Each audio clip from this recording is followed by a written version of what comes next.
Good morning and half a day. The Committee on General Government Operation Appropriations now called to order. Today is Monday, July 31st. The time now is, let me get the right time, 9:05.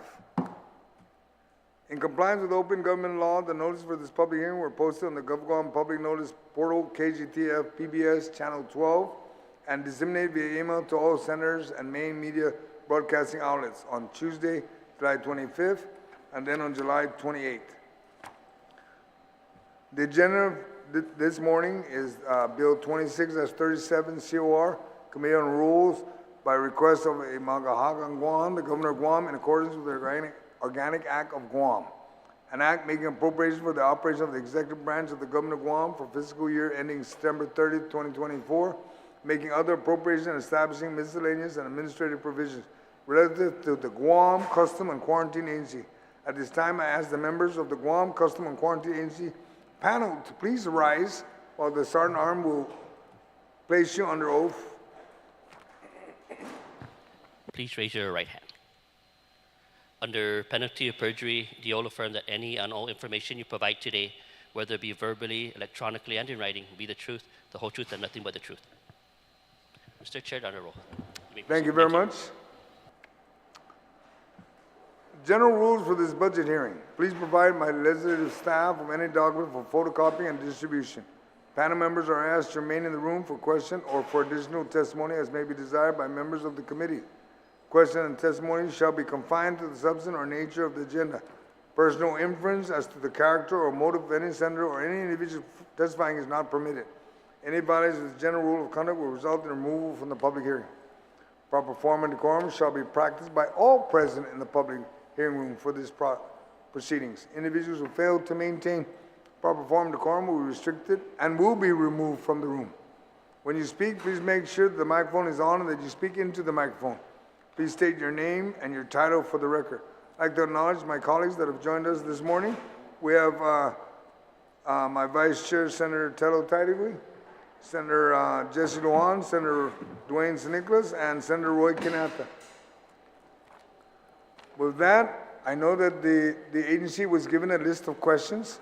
Hopefully in your presentation, you'll just answer it all, and that'll allow me not to speak, other than to thank you for coming. I'd like to recognize that the director is here, Mr. Ike Pareto, and he's got his staff, and I'll allow you to introduce them, but I remind every one of you that when you speak for the first time, state your name so that everyone is reminded of who you are, or if they're not reminded, they'll know who you are, and then throughout the hearing, you don't have to keep repeating who you are. Just one thing.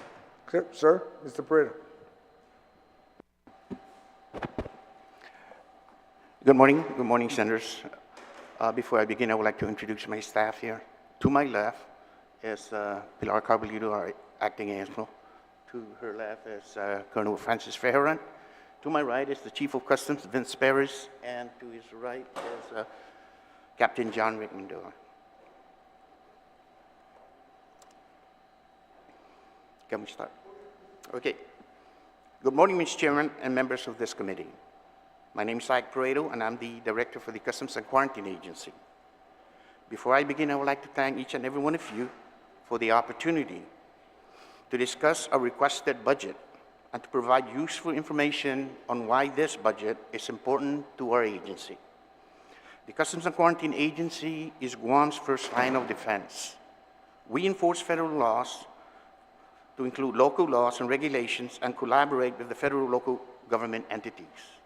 CQA is responsible for protecting Guam's borders, securing our ports of entry while facilitating trade, commerce, and travel. Guam Customs not only serves on the front lines of border security, but we are also working closely with the federal counterparts as well as private industry to strengthen Guam's border security operations and to facilitate the movement of goods entering our island.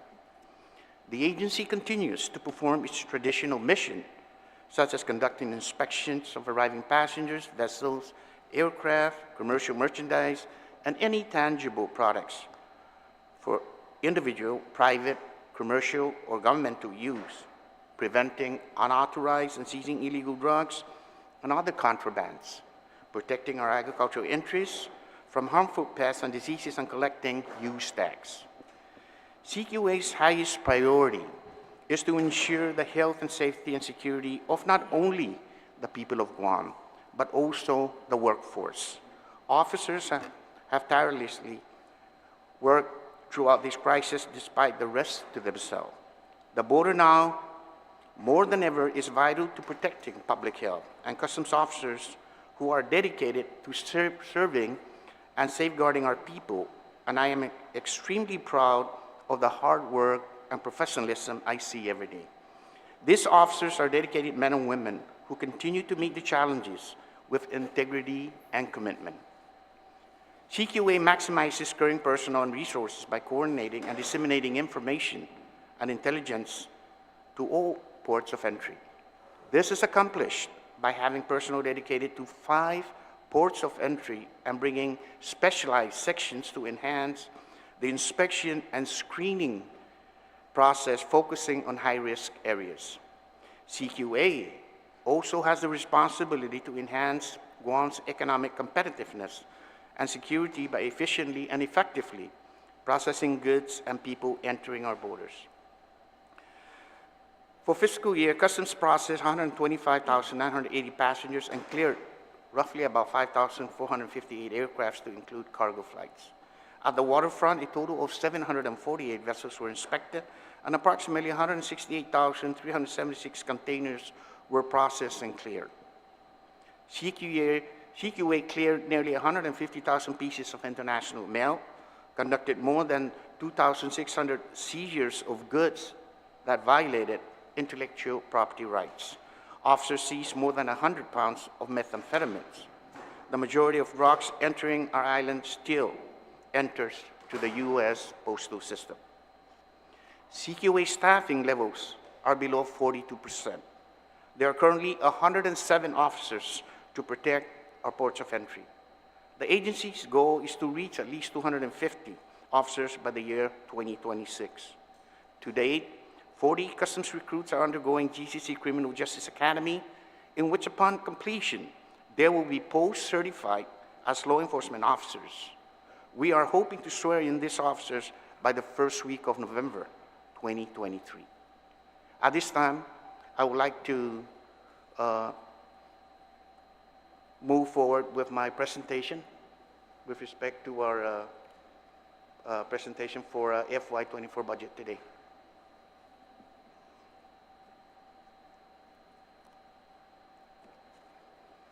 Can we move on with the slide, please? Thank you. GCQA's mission: facilitate trade and commerce, identify and seize contraband, apprehend violators, biosecurity mission to protecting flora and fauna, prevent the spread of communicable diseases, detain and seize harmful substance, and safeguard the border. To recap our accomplishment, next please. To date, 104 pounds of illicit drugs were seized, roughly 336,000 import entries were facilitated at air and sea ports of entry, 23,000 containers x-rayed and scanned, 1.3 million FY23 port security grant was awarded to the agency, completion of our customs boathouse in collaboration with NOAA, 67 uniform personnel promotions. We hired and training of 40 GCQA trainees, acquisition of 11 drug detector canines through the opiate settlements. This is in the process right now. Completion of Customs Import Modernization Project Phase 1 that we're undergoing with BSP under the funding from the Department of Interior TAP grant.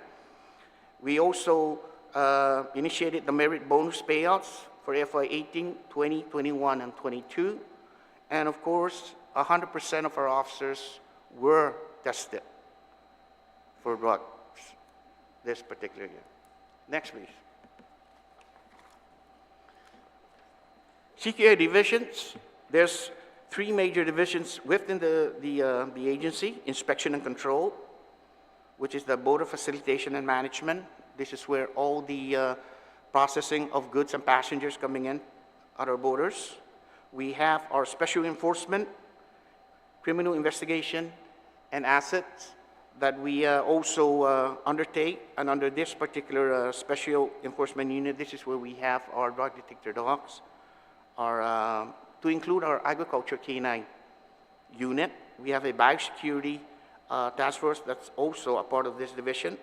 Of course, we have the MITF, Maritime Interdiction Force, down at the port, to include the task force officers that are assigned to the various federal agencies such as DEA, Homeland Security, ATF, and the postal system.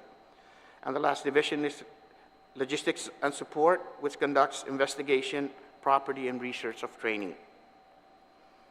Other than that, we also have our administrations that's responsible for the processing and administrative procurement, payroll, accounts receivables, to include our inspection budget fees. Next slide, please. Budget request for 2024, breakdown, general fund, $16,948,261. Our budget under the special fund is $2,493,462. Next slide, please.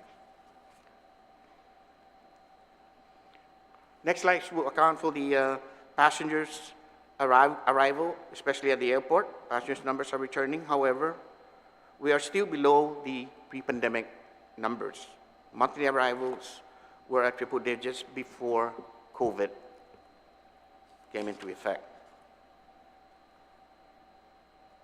Next slide.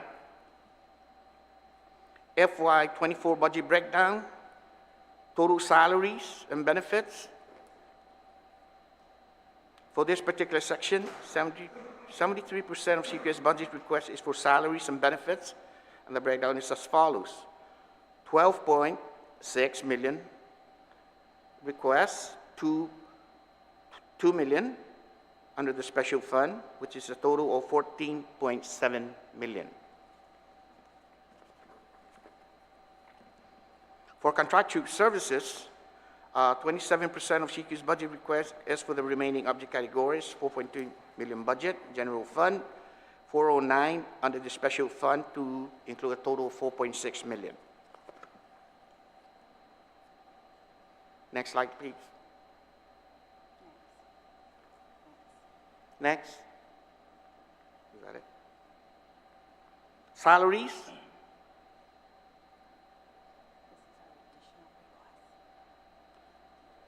Our next slide will reflect an additional request for the agency. In addition to the previous slide, CQA's additional funding request to build back the agency and support other needed positions. We are also requesting additional funding to support continuation of 10 of the 40 trainees that are currently hired. Secondly, recruit for needed admin aid positions and an accountant 2. These positions are necessary for the current civilian support position functions, which have surpassed in complexity.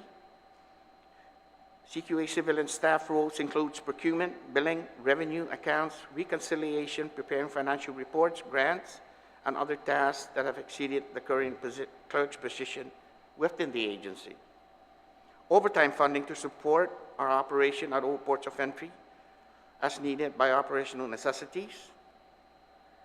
Moving on, also support the continued management, maintenance, and implementation of the electronic declaration forms that have been implemented. As shown by Typhoon Mawar, inoperative communications with CQA and other LE on the SmartNet system is needed as primary or secondary communication means, which is very important for us. Special equipment and services for the safeguard of boats abandoned and unannounced migrants. And of course, the matching 25% for the port security grant. And lastly, CQA vehicles inventory is in critical state. The vehicles assigned to our ports and of entry at the Port Airport Anderson to include the drug detector dog units and other areas have outlived their longevity. Next slide, please. Goals. Our goals for 2024 is first increase methamphetamine interdiction. And how do we do this? Deployment of the 40 new CQA officers, hiring 20 additional CQA trainees, train 8 new canine handlers, acquire new mobile X-ray machine, acquire handheld X-ray scanners, begin phase 2 of the import modernization project, which has to do with trade facilitation. Submit new port security grant for additional seaport equipment. And of course, the last one is to complete the A&E for C&Q satellite inspection facility down at the port. Those are our goals for 2024. Thank you, Mr. Chair. Thank you, sir. There's a couple of issues here. I'm kind of bothered because I brought up more than 1 year, maybe 2, not 4 years. Why are you renting from the airport space when the money that you guys are using, you could have hooked up with a lease to own and have your own building? Because I know the only requirement you have at the airport or even at the port is you need to go down to inspect. You don't have a requirement to live there or to be on their property. You can have your own property. And I'm just trying to understand, you're spending about, going to one of your slides, because you didn't paginate it, your rent breakdown alone for the airport is 1.7, almost $2 million. Yes. You could have had a building built That's for true, that Senator. amount, okay? How much are you paying at the port? 0, right? Are you paying anything at the port for rent? We're only paying common area fees at the port. You're paying common area fees? Yes. That's the only thing we're Shame paying. We're on not the- paying for office space. Well, shame on the port. You shouldn't have to pay common area fees because that's common area fees are used by everybody. But you're a very small portion down there. You're not even a vendor. Okay, so that kind of bothers me is that almost $2 million in rent money. Gosh, you could be like one of the schools. We spend 5.7 on leased schools, 4 schools, and you're 2. You could have had your own building in less than 10 years. But for both director, staff of customs, look at it, focus on it, tell the airport to not charge you. Because you have an obligation by law to inspect everybody coming in. You don't have an obligation to pay for a rent. You walk in there, they have to provide you the space, you inspect, you leave, you take what you confiscate, and you're gone. Then the other issue I'm concerned about is what role does custom play with the post office? Because, you know, you guys do use tax. You don't do it at the airport, but you do it at cargo. But I don't think you're doing it at the postal. And I'm not saying the post office has to give you space. But even with that, I mean, the post office next door they're leasing it from us, the legislature. A mechanism can be set up where wherever GMF, airport owns property right behind them. Maybe a coordination with the airport, you build a custom building, and when somebody goes in there and says, I gotta pick up a package, take your yellow card to building, or not to door F, or door C. What's door C? Customs. You have to clear if it's a package. Why? Because if they're charged a tax in the States, you know, they're not charged in Guam unless, you know, there's certain laws that govern that. But other than that, my understanding is that we're missing millions. And I'm not saying we're promoting to tax everybody, but the rules of engagement are, I pay use tax every time I ship stuff to the freight forwarders. And I know for a fact the postal is another freight forwarder, but it's called United States Postal. And there's packages that come out there that I know they're in competition with our vendors here. And I'm not saying we're going to raise the rates, no, but we need to find a playing field that's more level for the business on Guam. And the other area that I'm concerned about is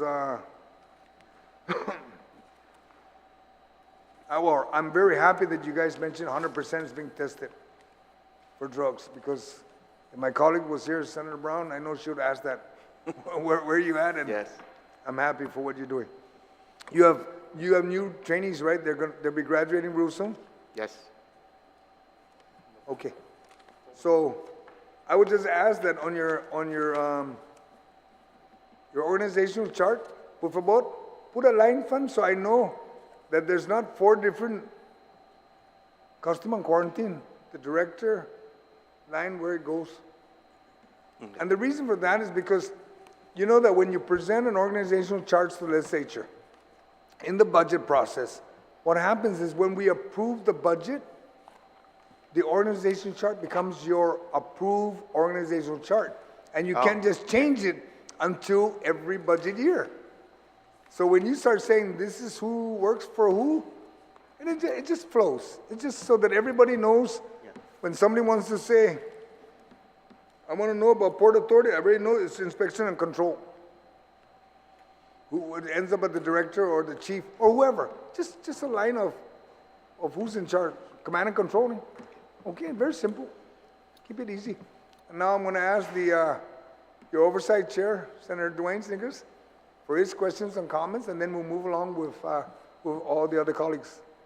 All right? Senator, just before our good chairman, Dwayne Snickers, speak, I just want to mention something of what you mentioned about the rent, that we have also communicated with our senator into this process, and hopefully that we can work something out with him. Okay. Oh, one more before he speaks. You know that every time somebody comes to Guam and they go through Boat Basin, you guys have to inspect. Why isn't Immigration Border Patrol doing that, not you guys? I mean, I can understand you're inspecting for goods, but you don't have any control of people coming. Am I correct? I mean, I just need to know if we need to change the law and maybe create more borders, because anywhere they enter, Yes. Well, they actually, blame it on you guys, and it's not right. passengers from CNMI is cleared by U.S. Immigration in Saipan. So that's why they don't have to go through immigration here. They've already been cleared through. Supposedly before. been cleared, right? Yes, No. they are cleared. All the Chinese people and everybody else that's come? Not the Chinese, though. Well, then that's what I'm getting at, Oh, Director, okay, is that, remember, there's only a requirement for them to be at airport and at the port, right? But you're required to be all over the island. And that's kind of, for me, it's kind of rough and unfair for you. Because how do you expect to inspect everybody when you're really not inspecting them, you're inspecting their goods?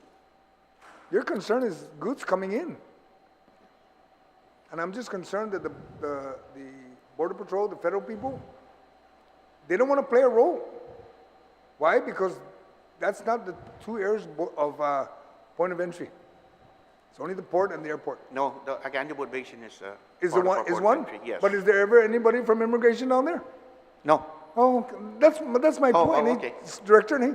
If there is a yacht that comes in from any other foreign countries, then U.S. Immigration or CBP will be down there to clear it. Well, maybe we need to work out something where they can be there all the time, so that Oh, when Chinese or any other immigrants come to Guam, it doesn't become your problem. It becomes only your concern is what they have on their boat. Because if you're required to look around, somebody walks in, drives their boat on to Marie Superior, all your concern is what is in the boat, not who's driving it. Really, because you're not responsible for that. But anyway, thank you. Senator Seneca. Oh, I'd like to also recognize Speaker Terlais also joined us this morning. Thank you. Morning, gentlemen and madam. good morning. There's nobody up here that appreciates the kind of work that you do, I guess, more than me. We've worked together so long. It's nice to see Officer Mendiola making it up through the ranks. He's worked so hard. And he's the wind beneath you guys' wings. I wanted to make sure to to also reiterate that the reason why CBP is not down there, because if the boats are coming from Saipan, it has already entered and cleared U.S. soil. So That's why CBP is not there present when we know what the entry status of the boat is coming in from Saipan. So that's why that is not there. Although we could use more manpower, and yes, it is our responsibility to be there at the ports when they do enter.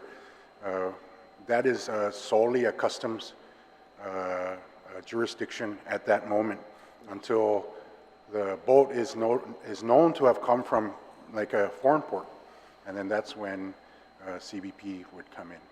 My greatest concern with customs is customer service. I would like to ask you to improve customer service, especially down at the ports with our businesses. You know, none of this facilitation and growth can happen without our businesses, and we need to show them our support, but also at the same time be professional in the way we conduct ourselves at the port. I've had some concerns brought to me by some constituents how we can improve the port and our services at the entry point. And maybe we need to smile more, and we can attract more of our tourists to come back. We're all in this together and trying to bring our tourists back and the numbers up. And you guys are at the front lines. Secondly, I'd like to commend you for the meth interdiction.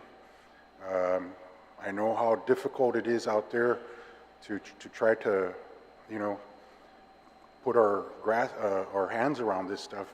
It's really affecting our community, our society, and a lot of you have, Customs has a real big hand in making sure that, you know, we keep our island safe and free of drugs, and you guys are right at the doorstep. And I understand that fully, and I appreciate all the work that you guys do, especially the K-9 guys. I would like to see more of them when I come through the airport. And also the X-ray guys down at the port. They're doing such a tremendous job, and I want to thank them. And also, I'm not going to forget the admin folks, you know, have to make sure all of this stuff gets paid for. So, Director, I'd like to commend you on that and keeping everybody afloat up there. I know how long Customs had kind of like a budget that has gone nowhere for the longest time. Next time, come in here and ask for more while I'm still here. Other than that, I do support everything that you do. Again, just keep on doing what you do and keeping us safe. I have no questions for you. I support everything that you are doing. Thank you very much. Thank you. Thank you, Senator Nicholas. Senator Lujan, do you have any questions before I proceed to my Vice Chair? Senator Tadaway, do you have any questions or comments? Thank you, Mr. Chair. And good morning to my colleagues, as well to the panel here, Customs and Quarantine, BIBA. We all want to be a part of helping you provide the safety of our island. And you know, you guys are the first people anything comes into this island, so whatever we can do. Afade Mr. Mendiola, he has a beautiful daughter, by the way, who I'm totally in awe of. Just a little shout out there, sorry. Got carried away, but. Anyways, my concern here is regarding the special funds. In FY22, at the end of the FY22 special funds for Customs and Quarantine, you know, hallelujah, was the first, you know, time that we actually had a little bit of a surplus at the end of FY22, and I believe it was about $153,000, 996. That was the end of the special funds.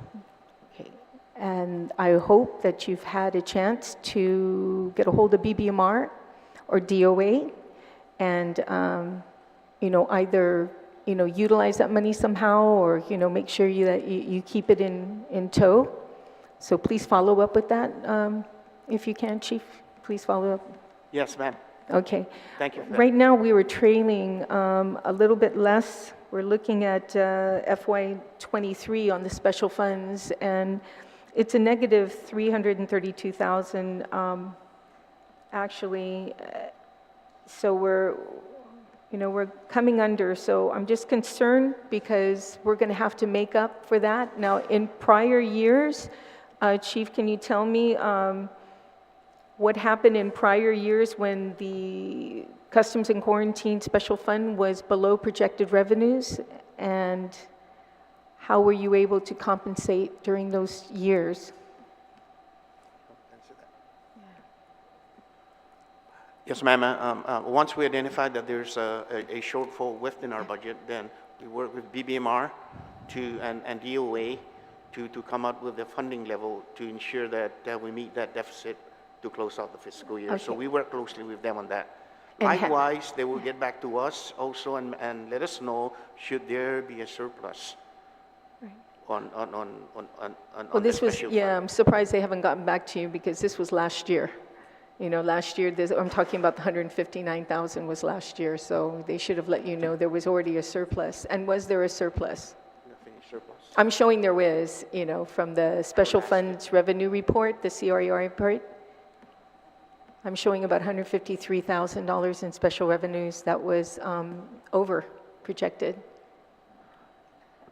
Senator Tadegui, I think if you can allow us time to get back with you to answer Please, that question, so yeah. that we can provide an appropriate response Okay, on the good. windfall Thank or the numbers that you're seeing. But to ask about, what about, of course, prior years, especially during COVID, you know, general fund assisted with the revenue shortfalls that the agency experienced due to the decrease in passenger arrivals as well as movable cargo in terms of, as a result of the pandemic. Okay, that's good to hear, because we definitely don't want to shortchange Customs and Quarantine. And we saw the special funds, you know, tracking below projected revenues. Want to make sure that the last 2 years, 3 years, that all those special funds that you did, make sure you got everything. If you didn't, that it was covered. So you're saying that everything is good so far. I just need you to check the 159,000 excess revenue from the special funds last year, okay? Because, you know, every penny counts. We're coming into a budget where I do not know where we're going to get the money to pay, you know, we're already at 65 million having to pay for the salary increase. 65 million. Still don't know where we're going to get that money. You know, so a lot of things are going to fall short. And the last thing I want to do is you know, see that our projected revenues are falling short for special funds, because this is money that you rely on. And I know that if it's there, we can at least get 159 of what you definitely have a wish list, and I appreciate that. I just need to understand the part here in this section here of the printout, the CQA division, the FET uniform personnel at 147, the FTE civil personnel at 16, a total 163. Classified as 161, of course, 2 is unclassified. First, who are the unclassifieds? Is that your position, Chief, and your secretary? Secretary. Secretary and yours, right? Okay. So the 4 vacancies that you're showing here, does that 4 vacancies mean that that's what you have included in your budget? Are these 4 vacancies included in your budget? Yes. Okay. So the 4 vacancies are currently budgeted, and we're actually recruitment in progress. Please Sorry, identify Pilar yourself. Carbolito, PC4, acting ASO. Okay. I'm sorry, first name again? Pilar, Pilar, okay, Pilar. So it is incorporated into your budget, right? Correct, yes. Okay, your wish list, however, requests that you have an additional 40 new CQA officers. correct. Okay. Hiring 20 additional CQA trainees, then the K-9 handlers. Okay.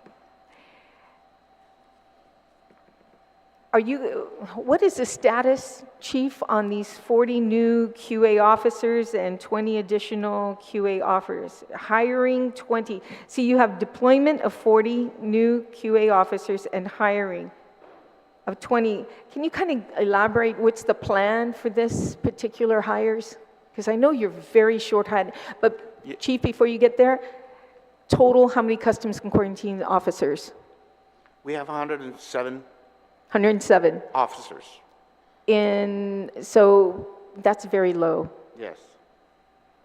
That's super duper low, because last time we talked, I think it was 170 something, and then you really wanted 235 or something like that. Is Yes, that correct? As mentioned. My numbers are, okay. Our projection is 250. 250. I know it's 200 something, and then you had 170. Now you're down to 107? Yes.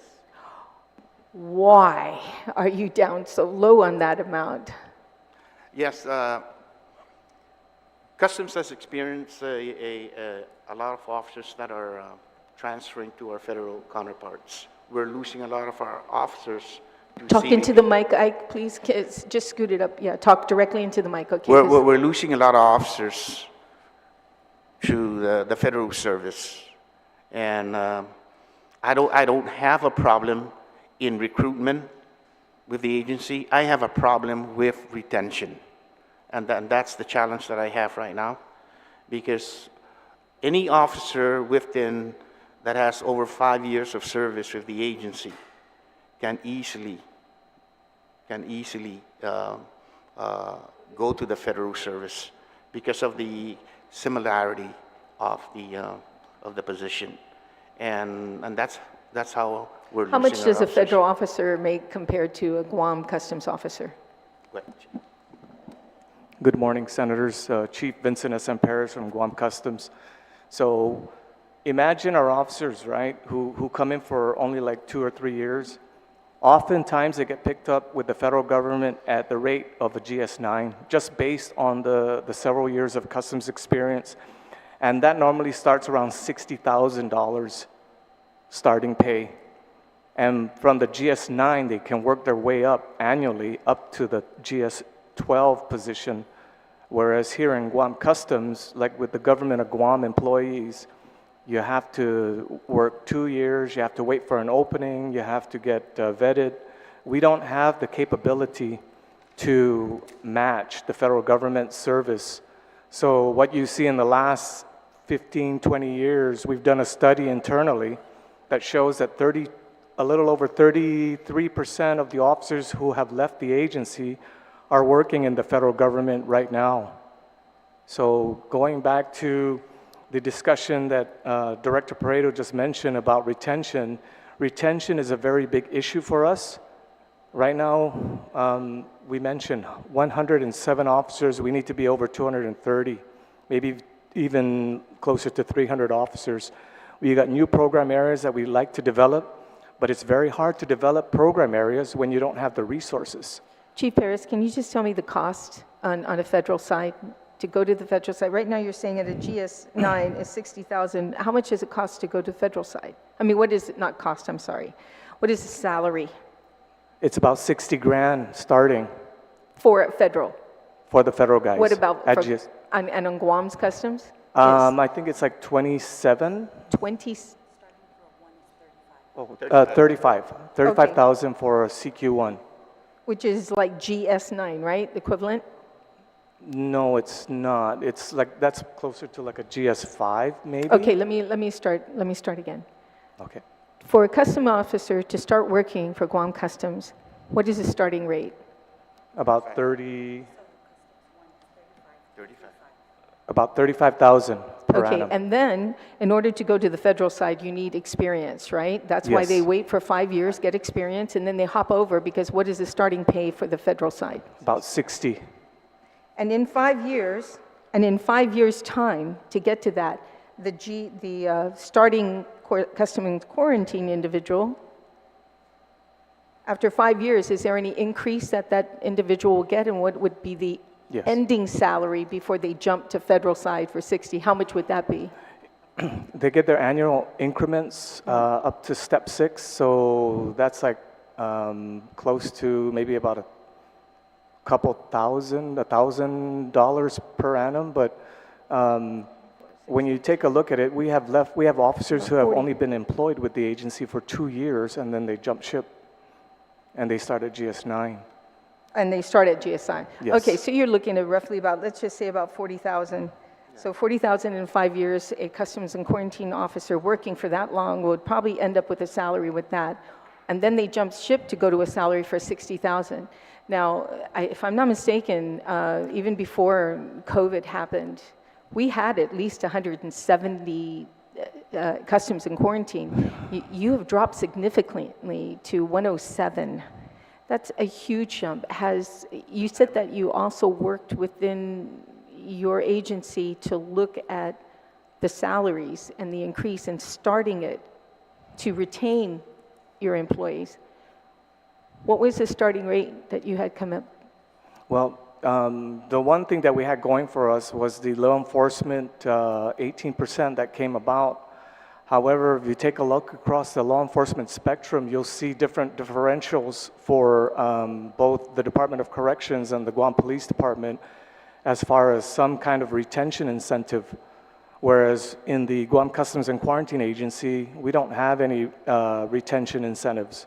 And why is that? It's not for lack of trying. We put in a request to be included with the retention incentives, okay. but we're still Well, working on it. You have your oversight chair here. You know, Senator Nicholas, I think that's a bill coming down the pipeline, something I think we desperately need to do and look at because, you know, it's our borders that we need to start protecting. You know, if we can protect our borders, put up that huge wall, you know, and ensure that we have enough people guarding that area, then I think the crime in our island would substantially drop because of that, because we're allowing these drugs to come in. And if I'm not mistaken, the majority of drugs that are on this island are not cooked here on this island, it's actually brought in. Almost 90% of it. So it sounds to me like we've got a bill coming down the pipeline to retain. This is an emergency for you guys. I'm surprised you guys haven't called an emergency for customs. You're down to 107. Has the importation of goods at the commercial port or at airport substantially dropped that you don't need enough customs quarantine? As that inventory that's coming into our island substantially lower? No. Okay, so you're looking at, is it even more? Yes. It's even more than a couple years ago. And yet your customs and quarantine officers are below that. This is an emergency, gentlemen. And ma'am, it's a total emergency. Yes, ma'am. Thank you for that, Senator, and that's what we're pursuing. We're hoping that although we're graduating 40 new customs officers within the next 3 months, which is our tentative date is probably in November, we're hoping to continue the recruitment process because we don't have problems recruiting. There's a lot of applicants that wants to be customs officers.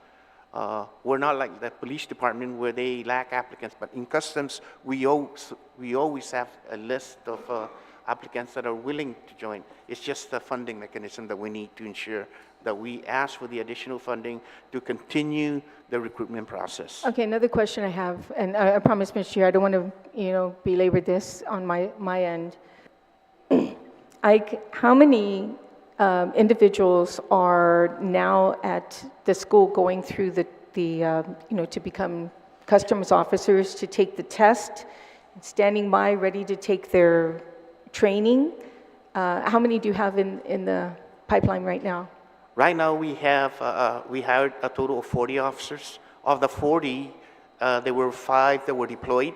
So there's a delay entry in their starting of the academy. But we have 35 customs recruits right now that are undergoing the academy. 35? Yes. Okay, and how soon can they get, trained after they do through the academy and can be sworn in? How soon can that be? We're looking at graduating this 35 recruits by the first week of November. First week of November. This year. And how much of that, how much funding do you need to sustain these 35 recruits? That should be included in the budget, correct? So it's included. So of the 40, 30 are included in our fiscal year 24 budget request. And what I'm asking is the sustainment of 10 additional. That was an error on my part in including 10, so a total of 40. So the only thing that's budgeted in 24 is 30. Okay, and how much is the 10 additional going to cost? I have that real quick.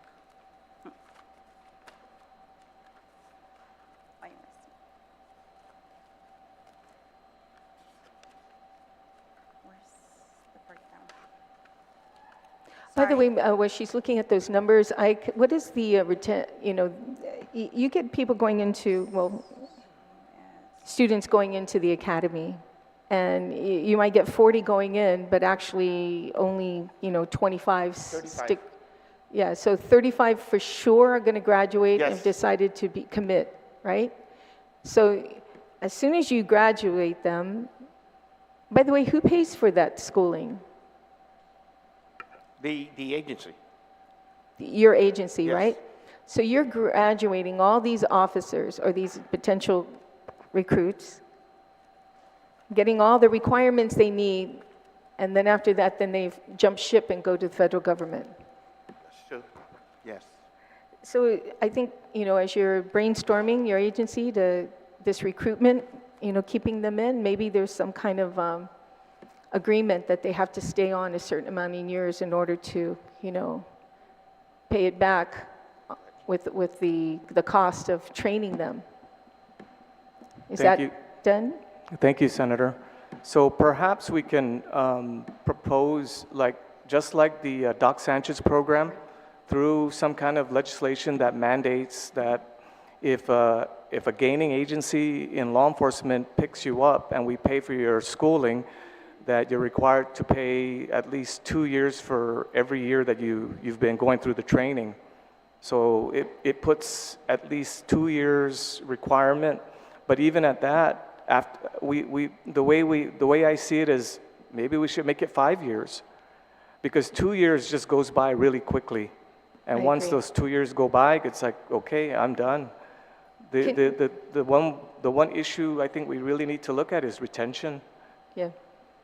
Vince, I lost my train of thought on that one. You mentioned, okay, the training. Can you do that in-house, or does that need legislation? There has been You should mandate it?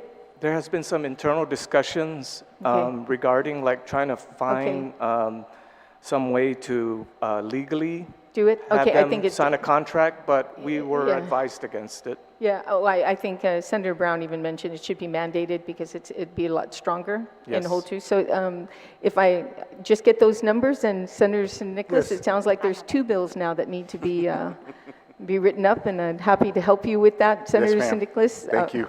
I'd be happy to co-sponsor with you and help you write that bill. So we got 2 bills on our agenda because this is definitely emergency for our customs and quarantine officers. If we're losing it, I'm sorry, we're dropping the ball on this, and we're going to work toward that. So what is the number on the 10? So for 10 additional sustainment for fiscal year 2024, we're looking at a little over 500,000. Oh, that's 500,000. 503. Okay. Sounds good. Okay, Mr. Chair, 500,000 only. Thank goodness. When she said 5, I thought she was going to say 5 million in that heart attack, but I think 500 is doable. So I appreciate the opportunity, and I wish you all the very best. I mean, with only 107, you guys must be working humongous overtime, and like I said, the importation into Guam has not slowed down. It's gotten even more inventory. So thank you again, Mr. Chair, for the All right, opportunity. thank you very much. Senator Lujan, do you Yeah. have any comments or questions? Yes, thank you, Mr. Chair. Good morning, gentlemen, ma'am. Morning. Thank you. Actually, a lot of the questions were asked, we had spoken about in the very beginning of the term, but just reiterate as well, because you definitely continue to have challenges that CQA. Let me ask you in regards to the user fee. How much user fee do you guys collect per passenger? And if I'm not mistaken, that only comes from passengers that come from abroad, right? Yes. Not U.S. destinations or again, like the CNMI, U.S. or U.S. possessions, right? If I'm not mistaken? Is that correct? All the passengers that are coming in are charged $8.29. $8.29? Okay. Yes. Everybody, okay. And that is all, you guys retain that? I mean, because it's when they purchase the ticket, that's when they Yes. they have it, yeah.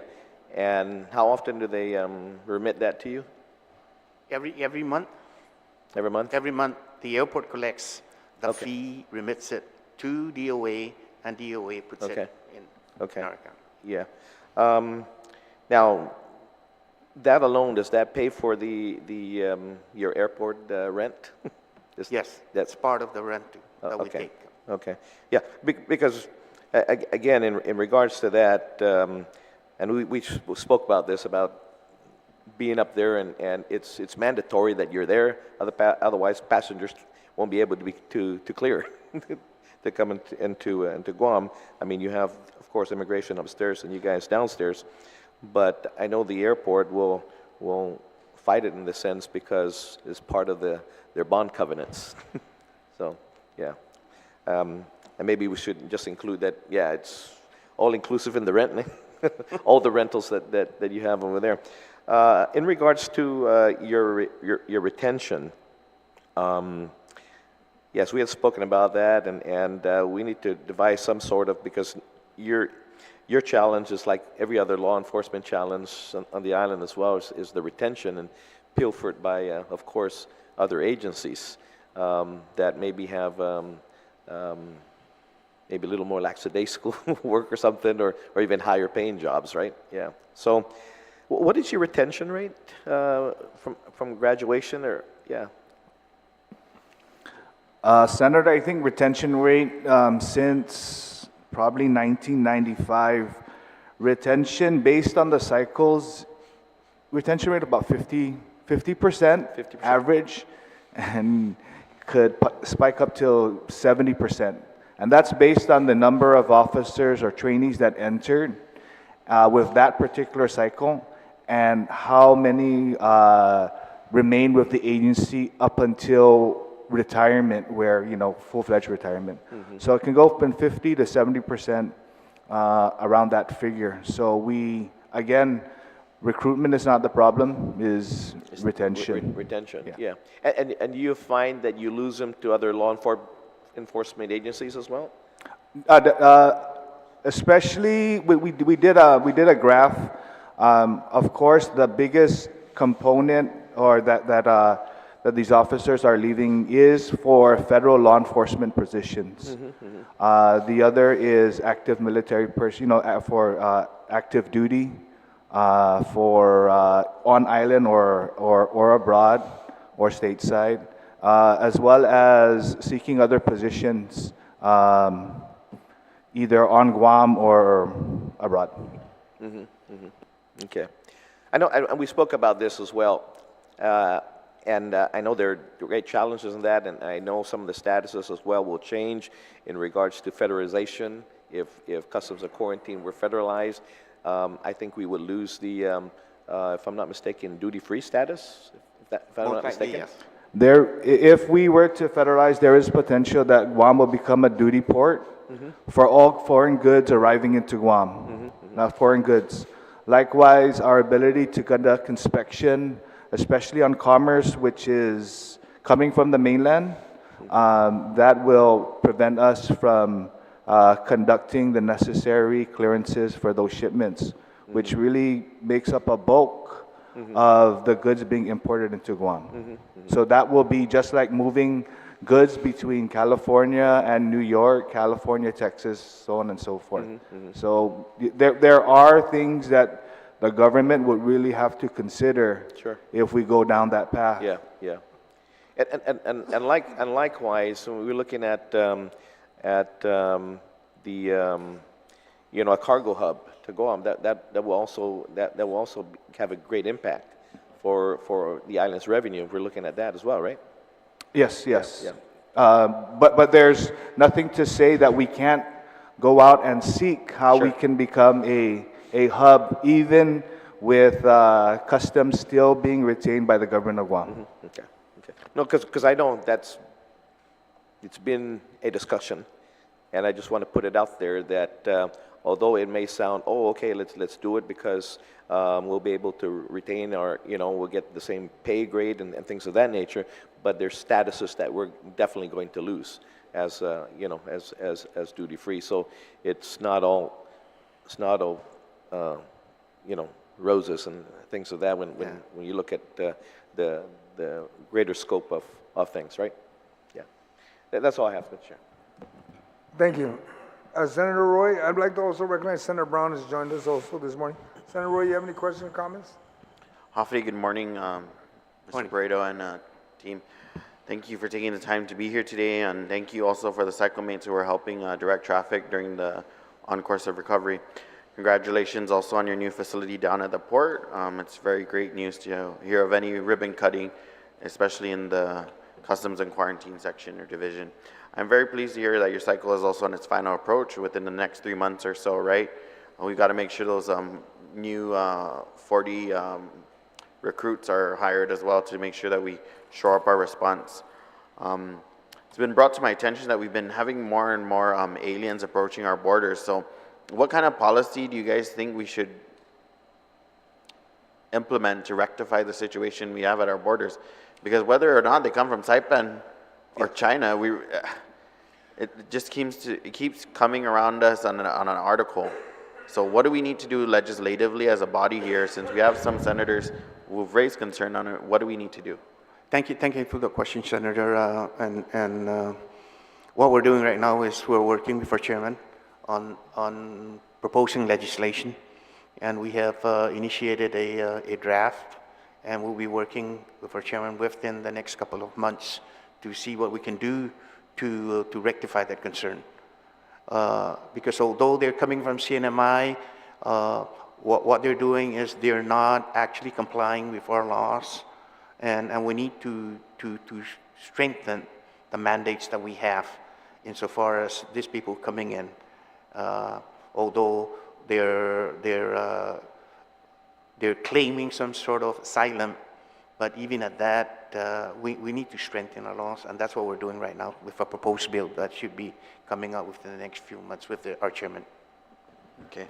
I know one of my colleagues raising a border wall, but I think that's really not cost effective. We're trying to figure out what to do with white gold and Chamorlancho's property. So with that being said, that's certainly not a viable option for us on our island, especially when we're trying to maintain beauty around our island. So I wanted to say that, do you guys have retainment or detainment operations? Do you guys operate like any kind of facility in that sense that can house these aliens? Everybody will be processed with the Department of Correction for any detainment, just like any other law enforcement agency. Okay, I guess in stateside, right, if the individual is crossing the border, they're detained in a customs quarantine detainment facility, correct? Yes, those were operated for violation of U.S. immigration and U.S. customs laws. So that's where they'll be detained. So with the migrants coming in from the CNMI and not properly clearing customs, even if it's just themselves, then they aren't going to be federally detained by CBP or here because they're crossing, but they do violate current requirements and laws that they are supposed to make entry at an authorized port of entry and report themselves to customs at the time of entry. I hope that answers the... Okay, yeah. Thank you. It kind of does, but kind of doesn't. But I guess we've got to work on some kind of facility management for you guys, so that even at the airport, do you guys have detainment facility there in the event that, no? No. We have a room where we conduct interviews and we conduct personal searches. But after that, if the person is arrested for a crime, they're properly transferred to the Department of Corrections. So they would be prosecuted through local court or federal court? It depends on what violation was committed. Okay, thank you. I'm also very pleased to hear that you guys are undergoing some K-9 onboarding. So what is the status on that? Yes, so thanks to AG Moreland. AG Moreland has provided us funding from the opiate settlement, and he has provided funding to procure up to 18 K-9s. And from that point of the 18, they want us to provide DOC with at least 2, and the Department of Public Safety with the additional two K-9s, and the rest for the agency. So we're looking into that funding right now. We'll probably bring in this K-9s in by phases, because 11 is just too much for us to handle at this point in time, knowing that we don't have the manpower to ensure that we can train those additional officers to be canine handlers. And that's about the best approach that we can, but we do have the funding to bring in the dogs, and hopefully that we can start by the end of the first part of fiscal year 2024. If you guys don't onboard the 11 canines all at once, is there any potential loss of those fundings if you don't purchase them at this time? Good morning, Senator. Good morning. So when we acquire the dogs in mass, there's nothing that prevents us from, number one, training the detector dogs.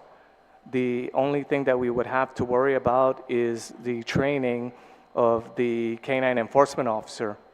So we have subject matter experts already with the drug detector dog units who are already willing, and they're already conducting training, and they do annual recertifications.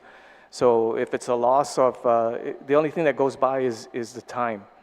So even time could be an issue, but the greatest challenge we have in acquiring those dogs is that right now we're down to 107 officers, and let's say we're down to 11 dogs that need to be teamed up, and you pull the 11 from the 107.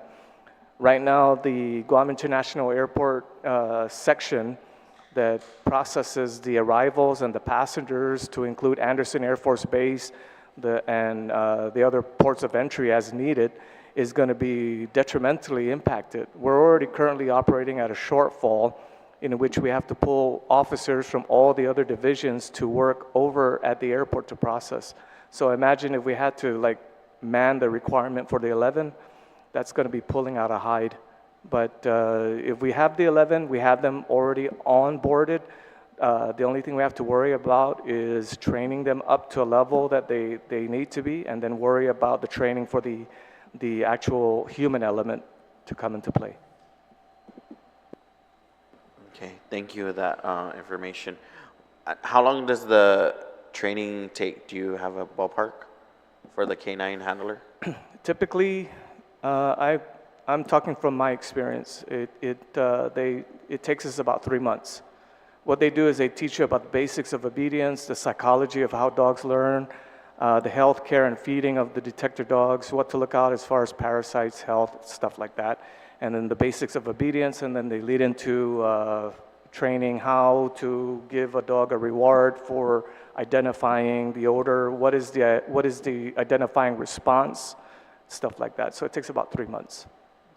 Are these dogs trained on one drug, like meth? No. Or, They can be trained on underwear if you wanted to, right? I mean, I'm just being a little facetious about that.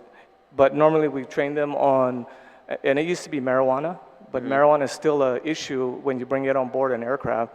Heroin, cocaine, amphetamine.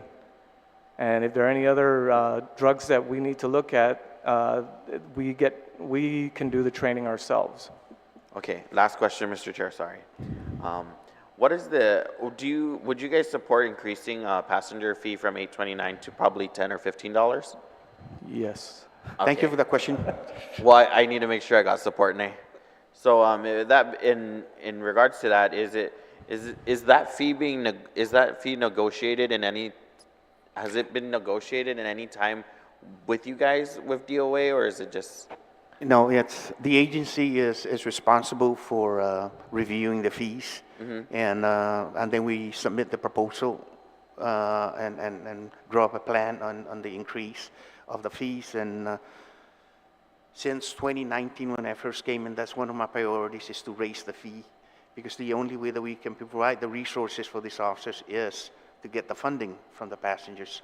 And of course, we were hit by COVID-19 at that time. Our revenue at the airport went from 13 million all the way down to 0. And so we had to hold back on moving forward with the fee. And then as we continue to move on, we also have to take into consideration the economy, how the economy is doing, and whether it's the right time for us to set the fees. But you're right, we need to increase the fee, And right now, my proposal is based on the resources that I need to effectively operate at our borders, especially the airport, is looking at raising that fee probably from $14.50 to $15. That's my proposal that I'm working on. Thank you very much, Mr. Director. Senator, if I may add, the fee, the current passenger inspection fee is over 10 years old. And because it's a cost recovery fee, it was the methodology for its development was based on the expenditures of that operation at that time, and not to include what impacted it the most was the 40% when the 40% for law enforcement was finally given approval back then. That was not equated into the adjustment of the fee at that time because it was not an expense that was able to be calculated because there was a moratorium on it. So that really impacted the fee. But yes, like as the director mentioned, a fee increase and examination of what we need to truly collect as a cost recovery method for the services that we deliver at the airport and other ports of entries is what the director has tasked us to look at. Okay, thank you. I think I exhausted my time already. The chair's already scratching his head. Yeah, thank you, Senator Canata. I just ask that when you start looking at any cost, just remember what you're asking for. You mentioned it, COVID, zero passengers, starting to grow. How much can you turn them off? Think about it. If nobody comes, you don't get no money. Right now, you're being subsidized by us. Yes. So, Halan break, we look at what you're getting, because as you ask this body, can you give us money? Don't be going after money that we're already giving you to help you. Let's find where we can balance a little bit, and if the population grows, then it's understood. Yes. But the people of Guam is already subsidizing you. Yes. And it's those people you're going to increase the fees on. Remember, who buys the ticket? People of Guam and people arriving. So when you want to increase that, expect the subsidy to go down. There's a give and take, so be careful. Yes. Madam Speaker, do you have any questions or comments? Thank you, Mr. Chair. Yes, and thank you to Director, Chief, and all of the team here. So back to that recent topic, have you renegotiated with the airport your lease since COVID? You reported at one hearing that you did not renegotiate during COVID the lease or the payment requirement to the airport. No. None. Yeah, you're aware that the airport just renegotiated with LOTI and their concessionaires again after giving rent relief during COVID as well.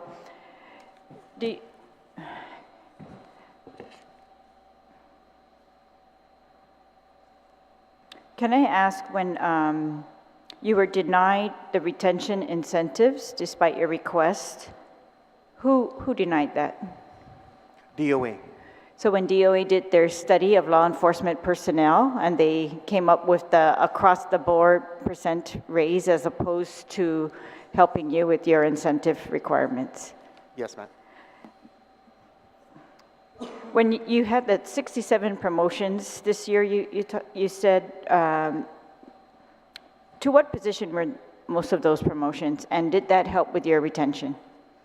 Yes, the promotions were from Officer 2, Officer 3, up to the supervisors. Okay. And the reason why that I went full force on that is that I had a lot of Officer 1s that have been with the agency for over 20 years, never been promoted. And in order for me to try and retain them, I need to provide some sort of an incentive for them to stay. And that's what we did. All right. I don't see promotions as part of your FY24 goals on the list, at least. Do you expect promotions during FY24 as well? We should. As officers retire, we need to fill those positions. Okay. But what about increasing? So all the new recruits, of course, will become Officer 1s, but you don't need an increase of Officer 2s, like an increase of the amount of those officers?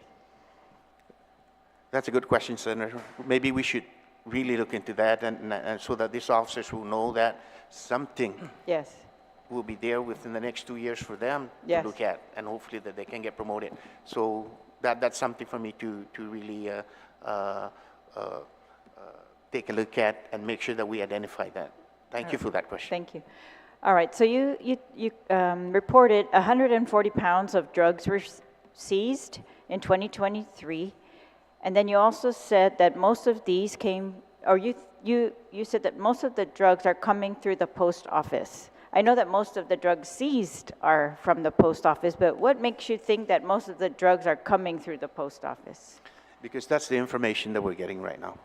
I work with my federal partners. I work with DEA. I work with HSI. I work with ATF. And I sat down with them. I talked to them. And I gave them an overview of our seizures that we're making. And I wanted them to really look at and evaluate whether this is where the main source is coming in. And we both acknowledge that, yes, a lot of the meth that are coming in from the U.S. All right, so your federal partners do not think we need increased seizures at the port, for example? No, ma'am. I think that we need to work harder in trying to identify and get more information, intelligence information on how drugs are being smuggled through the port. We've been working on that. It's one of the challenges that I have in making sure that we do whatever it takes, because like any other major port, the port is one of the sources where huge and tons of drugs are being shipped into. But do we have the evidence here in Guam at this point in time? I don't have that information. All right. I think I have that in my mind because we've been told that maybe informally or off the record by some of these law enforcement personnel. But of course we don't have any records to prove it either because, but for that reason we had tried to ensure that Customs has all the access to areas of the port that they need in order to make sure that they can inspect when they want to and where they want to, for example, before the containers move off of the ships. Is that still? That's true, yes. We've got a lot of support from the Port Authority, Okay. especially the manager. Port manager has given us a lot of assistance in this area. All right. Are your personnel, I see that they're assigned to different ports, for example. Are they cross-trained and do you switch them up during the year or how long are they stationed at these same places? Thank you. So all our officers are cross-trained to a certain extent. If you're assigned to the Inspection and Control Division, your rotation goes from like day shift, swing shift, midnight shift, Anderson Air Force Base, and then you can move to air cargo, to the X-ray team, to the maritime team, right? And you conduct rotations in and out for, it could be a few months, a few weeks, but the whole point is redundancy as far as inspections are concerned.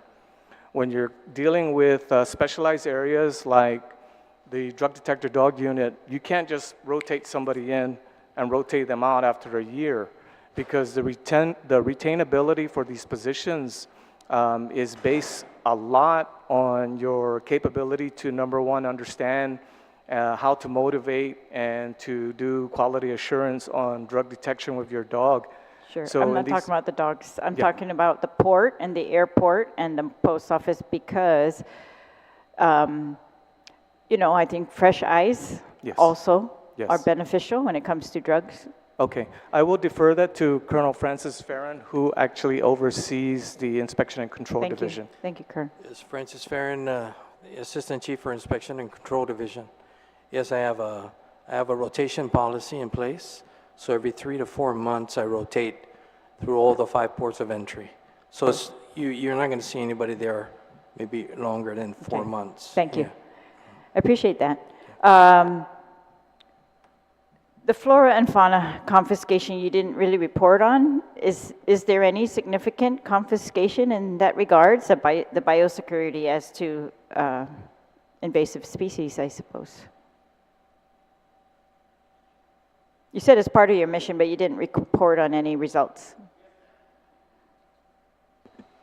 Yes, we do see interception insofar as invasive species. For example, I think the latest one, we had one up at Anderson where we intercepted a green frog coming in from a flight. And so we work closely with the Department of Agriculture Biosecurity in this area. Likewise, we've done at the port. Oftentimes, we'll come across a vessel that is where the holes were infected with spiders that are coming in. So we do have reports on those issues.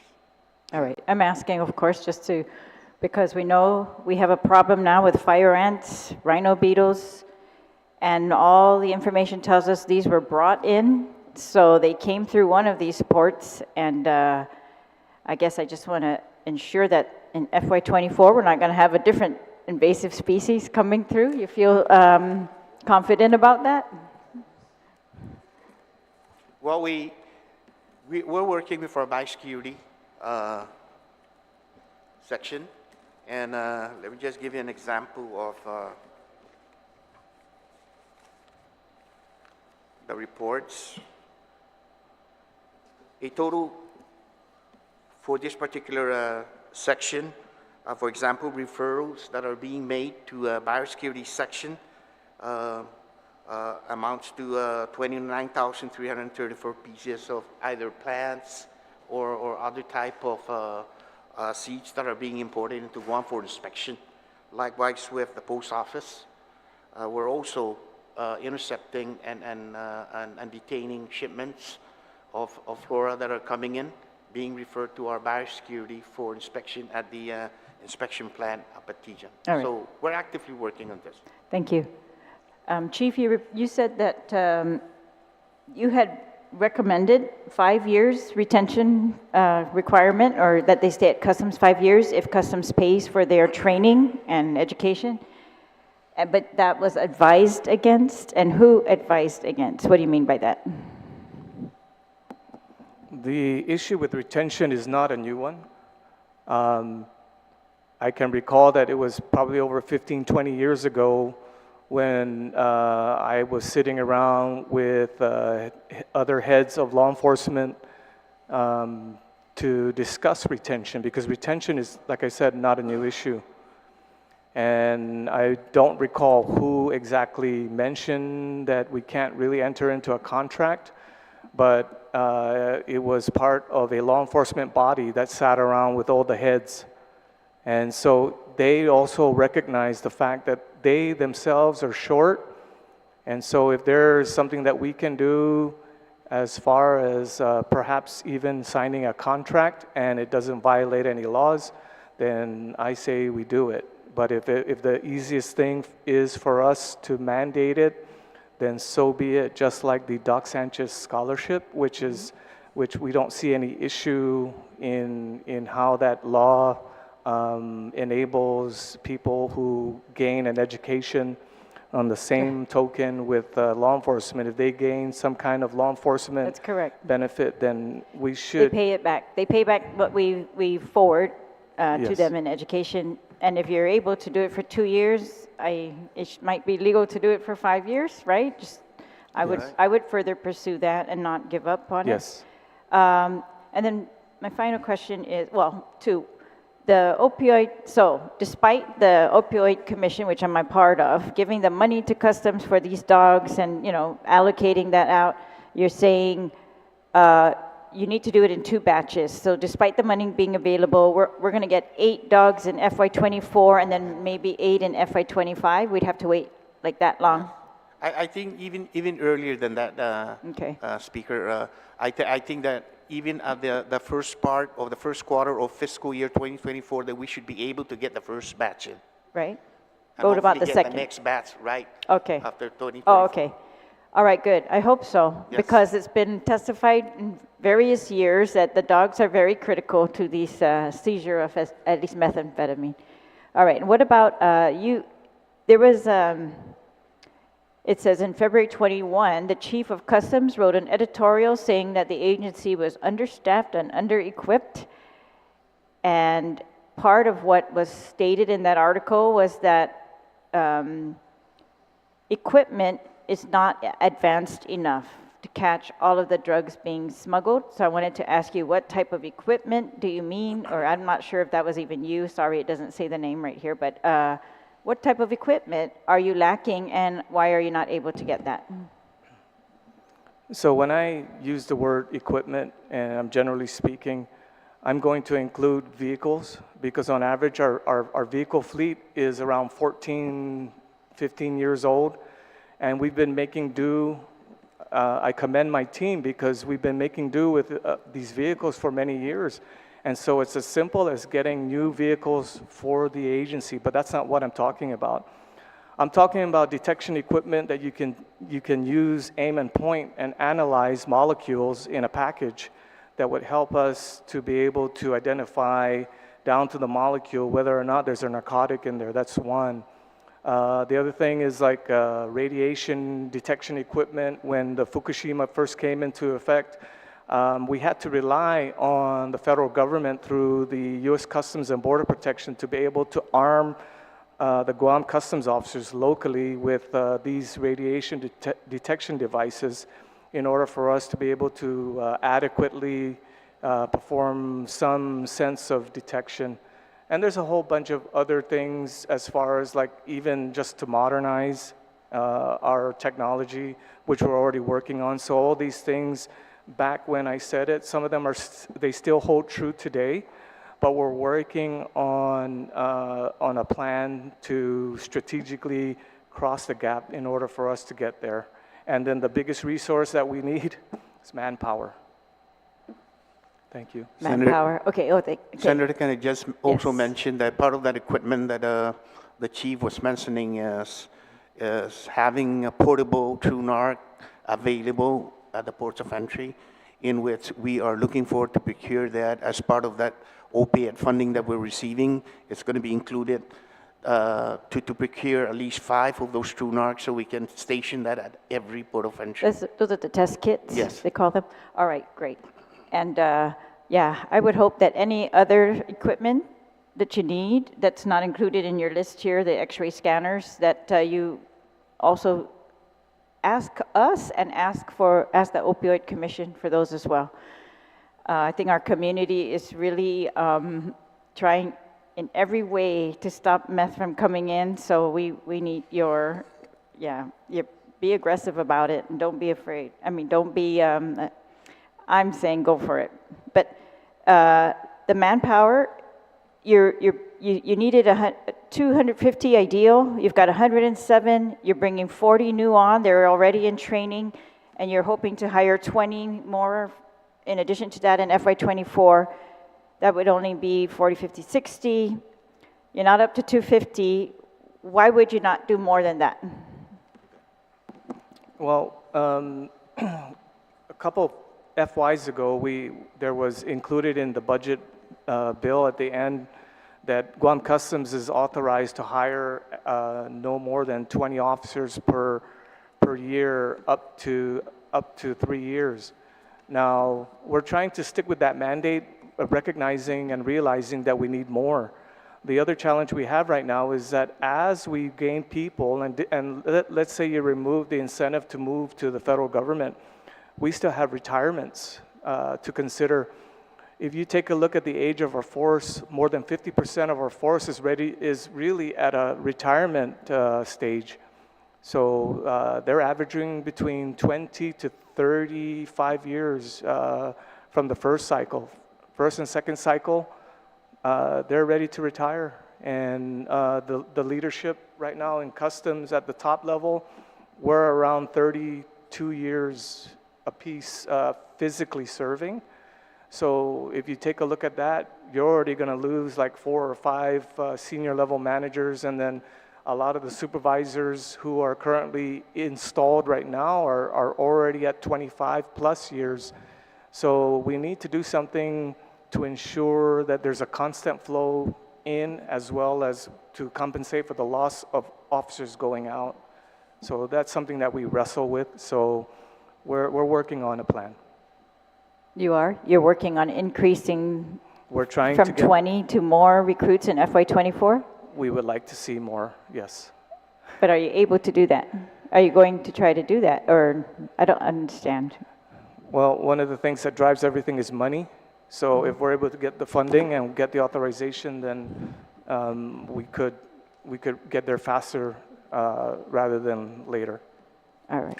Senator, in line with that question, the amount of officers that we can allocate depends on GCC's requirement, and I think it's less than 40. At a time? Yes, at a time. All right. But I'm just asking, is there anything to prevent you from doing cycle after cycle, right? Like just continuous? Yes, that's what we're looking at. Hopefully that we can continue to Okay. recruit instead of waiting another 2 years. Yeah. We should continue to recruit the additional I officers. agree. While you have a high demand? Yes. Okay. Thank you, Jesus Senator. Masi, thank you. Thank you, Mr. Chair. Thank you, Madam Speaker. Senator Brown, and just to advise you, Senator Brown, that they did mention the 100% drug tested, just to let you know that. Oh, that's nice. When? How recent did you do your drug testing? Have you done your drug testing? 100%. Okay. And how often are you going to do it moving forward? 100% testing, 100% passed Oh, in that's January. good. That's nice. Do it a little more often. We'd want to make sure that our officers are on the up and up, considering they have the authority to affect everyone else. I did ask this question last year, and I'm seeing the amount that's in your presentation, about $16.9 million out of the general fund. Now that we are seeing an increase of traffic coming into the island, I'd like to ultimately see Customs return back to its own revenue stream. It didn't pass, but I did put an amendment, I proposed an amendment on the budget last year that as you receive your additional revenue, it should offset the general fund revenue. Because, you know, I understand our colleagues here are saying, oh, just let us know what you want. We got you covered. We'll give you the money. That's not the reality of where we're heading into. I mean, what we've gone through in the last several years as a result of the pandemic, those days are coming to an end. And the additional revenue that we have, even though, unfortunately, some in our leadership, the majority of our leadership, determined that we're going to put long-term commitments on short-term benefit. And it's no different, you know, government financing is no different than our own personal finances. I mean, if you got the money, great, but if you don't, you know, are you going to go out and buy the new car or put your money down on a long-term mortgage if you don't have the money to pay for it? And I think those things are going to come, you know, those as they say, you know, they're going to come to roost pretty soon. So I think we all understand the challenges, but what are we doing this year to address, as, you know, because I see those planes flying by Pago Bay every day, sometimes within 10 minutes of each other, 15 minutes of each other. What are you doing to offset so that you go back on your own revenue fund and reduce the general fund? Because the general fund's really going to need this money for other critical operations. So where are you with regards to that? So what we're doing is we're putting the package together to propose an increase in the passenger service charge fee. Currently, the inspection fee right now is $8.29 per passenger. My proposal that I'm putting forward is hopefully to raise that up to $14.50 or $15 an hour. That way, we can try and start doing something to continue to fund the agency through these fees, so that we don't have to rely on the general fund. And that's about the only thing that we can do right now. How much of a percentage of your budget was on your passenger fee? What's your revenue that you were generating prior to the pandemic? You have the Passenger inspection fees accounted for about a bulk of it, about 70 to 80%. Okay. I don't have any true numbers, but I am aware that it accounted for majority of the revenues collected on the inspection service fees. And where are we now? I mean, understandable, we just had a typhoon and stuff, but again, I mean, we're seeing increased numbers. How are you offsetting what you're gaining now? Because you went from zero, or what are you earning now in terms of your monthly revenue source of your passenger fees now?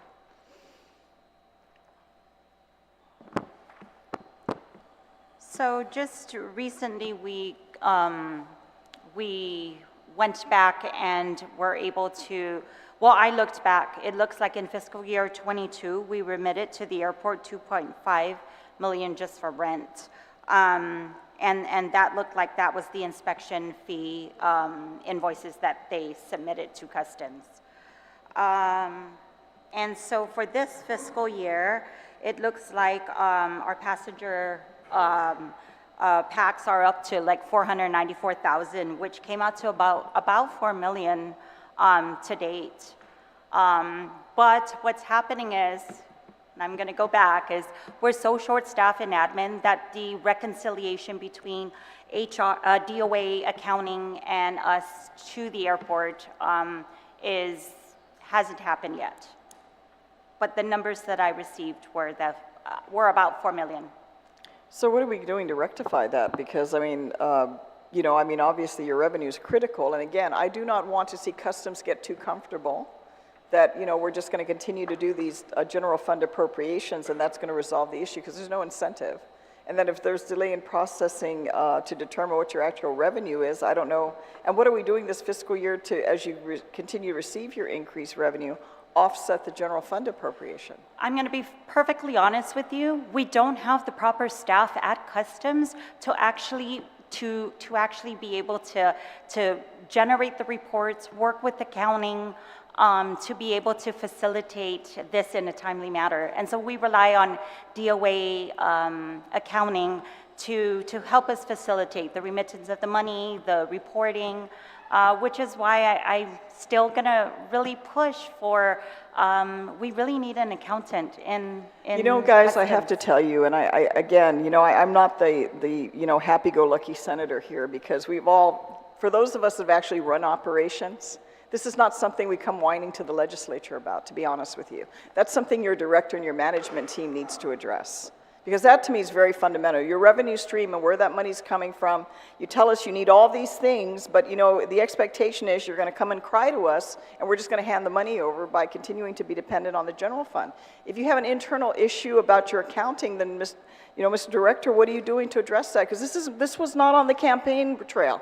This is not what we heard. What we heard is we're going to get X amount of officers in law enforcement, we're going to get this, we're going to get that, and my goodness, the Guam Fire Department has 11 less firefighters than they did at the end of our administration. So what are you going to do to address your accounting issues so that you're up to speed with your revenues and make sure the paperwork's all in order so that you can go back and rely on your own revenue stream? Because I'll tell you, we're going to go in 30 minutes to go talk about all the needs of DOE that are going to consume any additional revenue we have, which means you're going to get less. It puts you at a disadvantage by not addressing your revenue stream. The only thing I can say is that the only thing we can do is raise the fee. And that's the bottom line. There's no other ways and means for us to get revenue other than raising our fees, our passenger service fees, to accommodate our budget. There's no other means. The only way is outright raise the fees. And that's what we're going to be working on. Well, good luck with that. I'm sure the tourism industry will be thrilled to hear that comment. Yeah. Again, I'm just going to get back. I mean, from an operational standpoint, you got to address your issues to make sure. I mean, and I appreciate the tour you took us on that we went last year. I think it was last year. Time's going so quickly.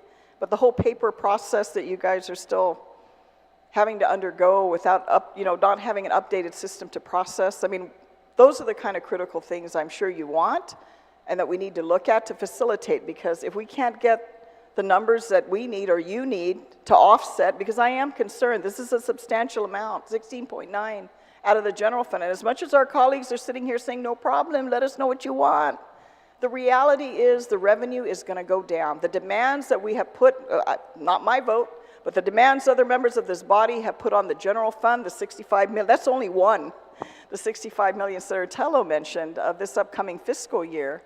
I don't know how this government's going to continue to stay afloat. We'll barely make payroll, and probably the other critical tools that your people need to operate, they're not going to have.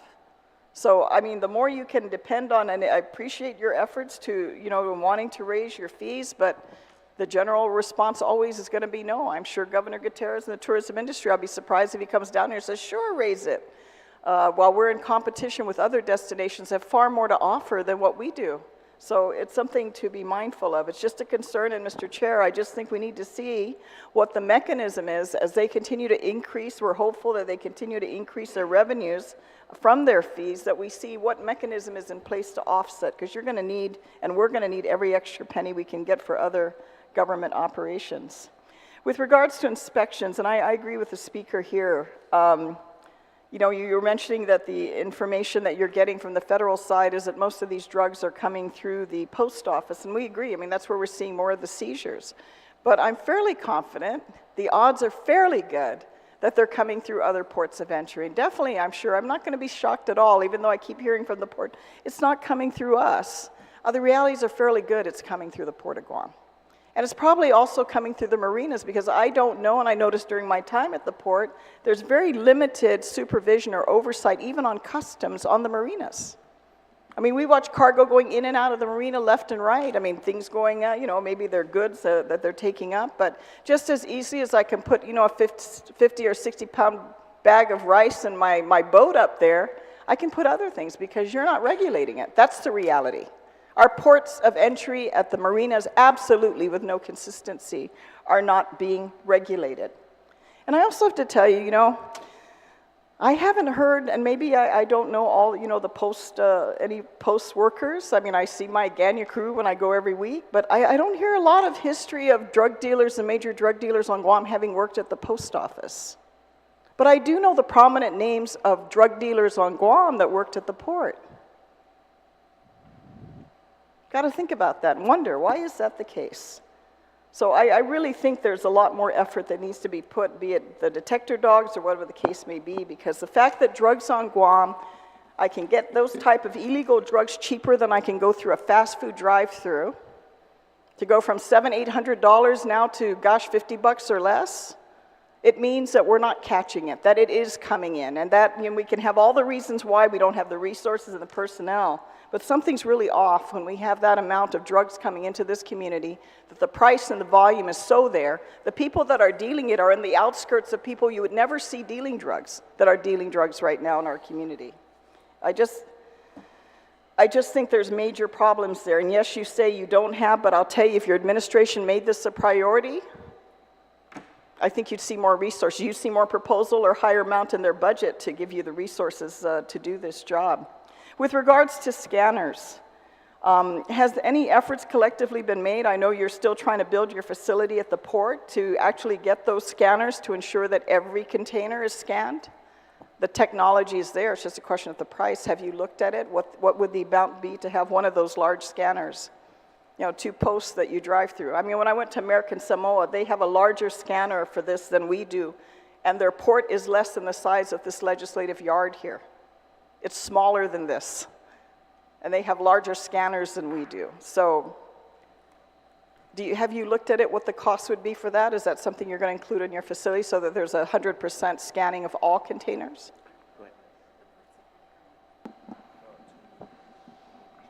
Thank you, Senator. So a lot of the things that we're discussing here today, right, boils down to personnel shortfalls, equipment shortfalls, technological shortfalls. And then we were talking slightly on how are we going to cross that gap? How are we going to go back to the revenue stream that we were collecting? And our response obviously is to go back to the fee and make an adjustment. But you can't go back to the fee and adjust it based on the current number of passengers that come in, because then the amount that you'd be collecting is not $8.29, it's not $12, it's not $15. It'll be like $200, $300 per person coming in. That would be even worse. We're exploring ways to just go back to pre-pandemic numbers, even though we know we're not collecting that amount, and then find out what the fee would be. And then as we go up, we'd be in line with the industry. And if you take a look around really in the region, $8.29 is nothing compared to what other entities in the Philippines or Palau, what they charge as far as their passenger fee.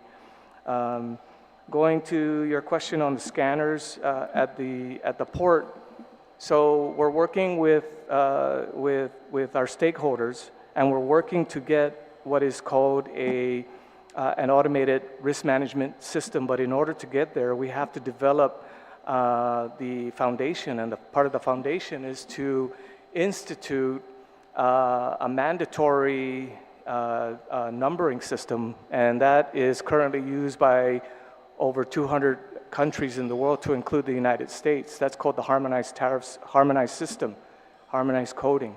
So imagine everything in this area here has a code. So imagine if we were able to identify the anomalies that we really want to take a look at and eliminate everything else. What that would do is it would expedite freight movement. Going to the scanners, we are looking at scanners to be able to be installed like at the satellite inspection facility, but we can't just go out and buy the scanner outright. Right now, we're still waiting on funding for the A&E, which is something that we're one step closer to.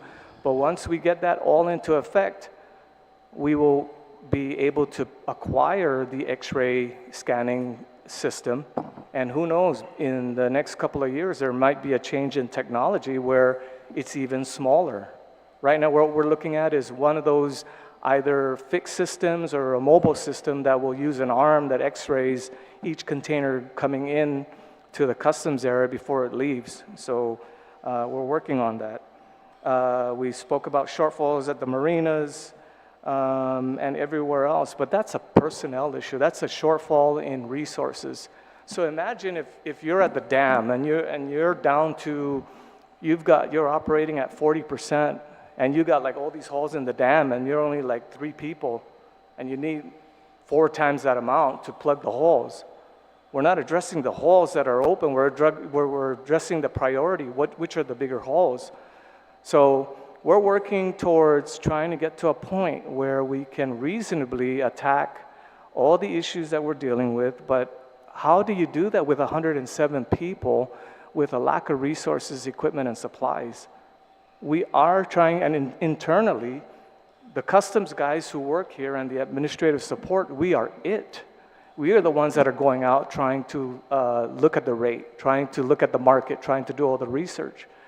But when you're short at the airport and you need to take all hands on deck and move them towards there, we're going to have to do that, and we're doing that now. But to go back to your question, yes, we're looking at different scanners, but I know that there may be a price change, but we are trying to we're trying to cross all the gaps with the resources we have. And to reiterate, we are looking at the customs inspection fee, and we realize that we don't want to do an undue hardship to the people of Guam. So we're going to try and come up with a happy medium, I guess, so to speak. Well, I certainly hope and appreciate your efforts to look at technology and how you can make that benefit. I mean, it's like the prison. You know, they've presented to us, if they build an updated facility, they may even need less personnel because they have the capability in a new facility to properly man the operations that they have. It's the same thing with, you know, the marinas. Do you have access to cameras at the marinas? Are there cameras at the marinas you have access to? Would that be a possibility to help monitor? Are you doing that now?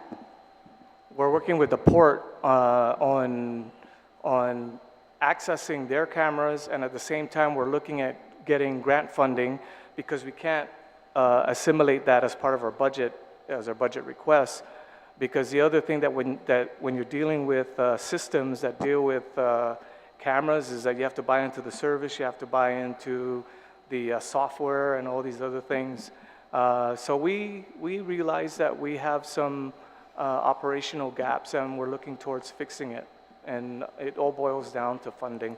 So by hook or by crook or by grant or by legislative appropriation, we're looking to get some kind of funding to get us to cross that big chasm to get us to the other side. Well, it would be helpful to do that in those areas where you can get technology to work to your benefit. Again, I understand where you're coming from, and like I said, when we had the orientation up at Customs, I see that. But at the other end, that burden from the operational end is on your side. And it's on your side, Mr. Director, to run your agency.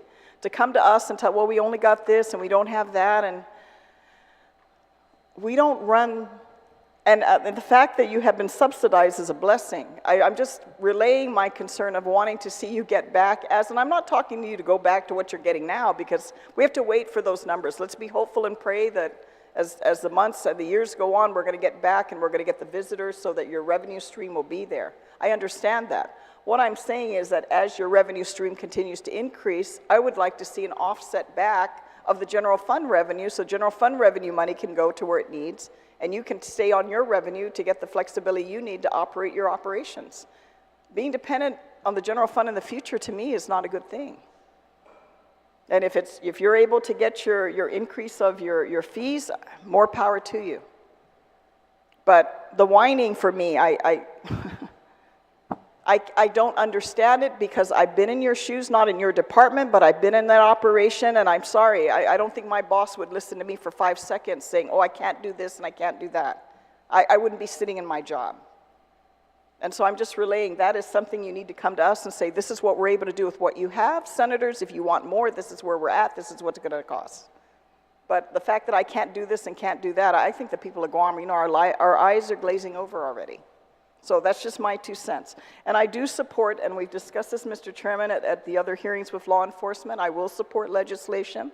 I'm assuming that the one that may want to take the lead or the oversight, and I certainly would support Senator Duane if he does a bill, Senator Tello, to put those requirements in, that if we're going to invest in you and provide you that training, then you owe X amount of years back to the people of Guam. There are many reasons people don't stay in employment. It's not all because of money. There's a whole lot of reasons why. If the morale is not good, they don't feel supported, they don't see a future to climb up the ladder, there's a lot of reasons people leave government of Guam employment. And I think we need to see what we can do to make sure that people of Guam get their investment back. And if it's 5 years or whatever the case may be and they decide to leave, then at least we've got our investment. I don't know where this whole idea of investing back in our community went out the door somewhere. Maybe it's the almighty dollar that rules our lives now, because I'll tell you, most of us wouldn't be sitting here if we didn't want to invest back in our community, because I'll tell you, there's no overtime, there's no hazardous pay, there's no incentive and pay raises to stay in the jobs we're in. So I hope we encourage that among our people, because I don't know, I don't want to be investing anywhere else other than my own homeland. So with that, Mr. Chairman, thank you, and thank you to Customs for being here for their budget. Thank you very much. Thank you, Senator Brown. And Director and Chief, I don't know if you've listened when I spoke with GFD, GPD, and the other law enforcement folks. I talked about the commitment on contractual, whatever DOE needs to do, or you, so that when they go through training, they have to stay for so many years. I also promoted I'm just surprised when the director said, you got somebody that's CQ1 20 years? Shame on you guys. Really, really, Pagoni, shame on you people in management. If somebody could reach 5 years or got to 20, why did they get an increment if they couldn't get to CO2? Really? Shame on management. And you're going to have to accept that comment from me. Because in 5 years, that CQ1 should have been either no more increment or promote him. Why do you need to get promoted to CO2? Come on. They've done the service. They've gone through the different training. Promote them to CO2. That should be something that you guys should figure out, how to get an automatic promotion up to CO2 and maybe 3, then supervisor. Now, you got to have a degree or something on me to entice them. And if you guys would put it back together, I ask that. You guys are part of the post. Work it fun with the post. And when it comes to training, you should have one post law enforcement training, all about law enforcement, and then break it down, send you to your different crew, so you can speed it up, and everybody's running through the gauntlet, you know what I mean, and move on. But other than that, we're done for the day, okay, Chief? Unless you want something to add. Go for it, Chief. Just to close out on a good note. So one of the things that we're working on with the Post Commission that was actually voted on was a law enforcement officer force structure. So imagine if it's like the military, E1 through E9, and you move from the Army to the Air Force, you're not going to lose your E5 pay because you cross over. What happens is that we created kind of like almost an automated system of promotion in which you don't have to apply, stratify, wait in line, and then interview, and then get slotted in. because that's where we run into a lot of the issues, is that we're only allowed really one automatic promotion, which is from the trainee into the Officer 1 position. Every other position, you have to stratify against other people competing for it. So the system that we're trying to put in place with the law enforcement officer force structure is you compete against yourself. So these are things that, in line with what you're talking about, once it comes to fruition, then you'll see people who actually would be Customs Officer 4 by the time they need to compete against other people who may be supervisory. So hopefully we get there sooner than later. I will support that. Thank you. And then we'll figure out the funding. And exactly as Senator Brown brought up, as long as you're getting your own money, don't ask for subsidy. And we need to start reducing that. All right? And with that, again, I want to thank everyone for attending this hearing and providing feedback and suggestion. Guam Customs and Quarantine Agency budget hearing is now adjourned. The time now is 10:56, and we have to get ready for our session. Thank you. Please have a nice day and be safe.